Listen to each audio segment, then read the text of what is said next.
To check activation date on your Samsung Galaxy A27, you can, for example, open Settings.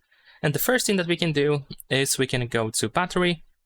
And then over here in Battery, we should be able to find battery information, where we can find first used date, which of course is a good indicator of when the phone was activated for the first time. What you can also do is you can go to Google Services, so in Settings, find Google Services. Then you can select your Google account over here and tap on Manage your Google account. Now let's wait a couple of seconds and then go to Security and Sign In.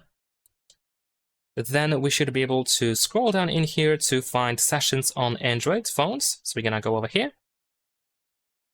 And then you should be able to find your Galaxy A27. So let's select it. And you need to verify yourself, so use the fingerprint sensor or the screen lock password in order to continue.